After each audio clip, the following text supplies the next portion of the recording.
Chapter 8 Two More Golden Tickets Found. That evening, Mr. Bucket's newspaper announced the finding of not only the third golden ticket, but the fourth as well. 2 golden tickets found today, screamed the headlines. Only one more left. All right, said Grandpa Joe, when the whole family was gathered in the old people's room after supper. Let's hear who found them.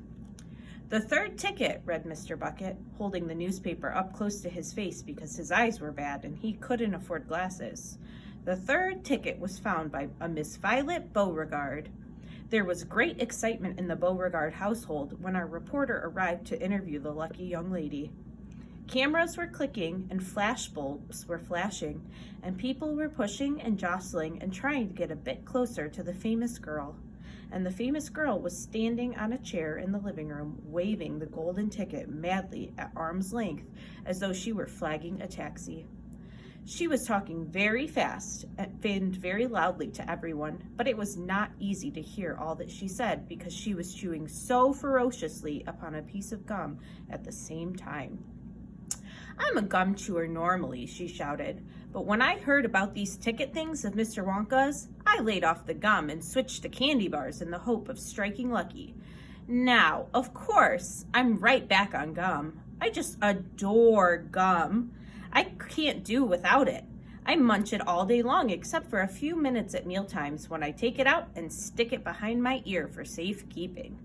To tell you the honest truth, I simply wouldn't feel comfortable if I didn't have that little wedge of gum to chew on every moment of the day. I really wouldn't. My mother says it's not ladylike and it looks ugly to see a girl's jaw going up and down like mine do all the time, but I don't agree.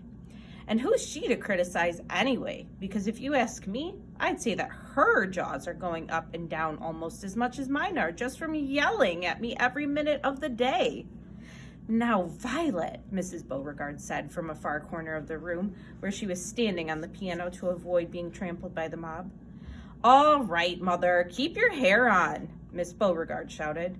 And now, she went on, turning to the reporters again, it may interest you to know that this piece of gum I'm chewing right at this moment is one I've been working on for over 3 months solid. That's a record, that is. It's beaten the record held by my best friend, Miss Cornelia Prinzmetal, and she was mad. It's my most treasured possession now, this piece of gum is. At nights, I just stick it on the end of the bedpost, and it's as good as ever in the morning. A bit hard at first, maybe, but it soon softens up again after I've given it a few good chews. Before I started chewing for the world record, I used to change my piece of gum once a day. I used to do it in our elevator on the way home from school. Why the elevator? Because I liked sticking the gooey piece that I'd just finished with onto one of the elevator buttons. Then the next person who came along and pressed the button got my old gum on the end of his or her finger. Ha ha! What a racket. They kicked up, some of them. You get the best results with women who have expensive gloves on. Oh, yes, I'm thrilled to be going to Mr. Wonka's factory. And I understand that afterwards, he's going to give me enough gum to last me for the rest of my whole life. Whoopee! Hooray! Beastly girl, said Grandma Josephine. Despicable, said Grandma Georgina. She'll come to a sticky end one day, chewing all that gum. You see if she doesn't. And who got the 4th golden ticket, Daddy? Charlie asked. Now, let me see, said Mr. Bucket, peering at the newspaper again.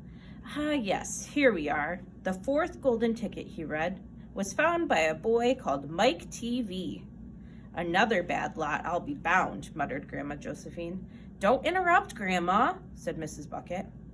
The TV household, said Mr. Bucket, going on with his reading, was crammed, like all the others, with excited visitors when our reporter arrived, but young Mike TV, the lucky winner, seemed extremely annoyed by the whole business.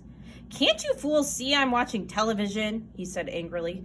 I wish you wouldn't interrupt. The 9-year-old boy was seated before an enormous television set with his eyes glued to the screen, and he was watching a film in which one bunch of gangsters was shooting up another bunch of gangsters with machine guns. Mike TV himself had no less than 18 toy pistols of various sizes hanging from belts around his body, and every now and again he would leap up into the air and fire off half a dozen rounds from one or another of these weapons. "Quiet!" he shouted when someone tried to ask him a question. "Didn't I tell you not to interrupt? This show's an absolute whiz-banger. It's terrific. I watch it every day. I watch all of them every day, even the crummy ones where there's no shooting. I like the gangsters best. They're terrific, those gangsters, especially when they start pumping each other full of lead or flashing the old stilettos or giving each other the 1, 2, 3 with their knuckle dusters. Oh boy, what I wouldn't give to be doing that myself. It's the life, I tell you. It's terrific." "That's quite enough," snapped Grandma Josephine. "I can't bear to listen to it." "Nor me," said Grandma Georgina. "Do all children behave like this nowadays? Like these brats we've been hearing about?" "Of course not," said Mr. Bucket, smiling at the old lady in the bed. "Some do, of course. In fact, quite a lot of them do, but not all." "And now there's only one ticket left," said Grandpa George. "Quite so," sniffled Grandma Georgina. "And just as sure as I'll be having cabbage soup for supper tomorrow, that ticket'll go to some nasty little beast who doesn't deserve it."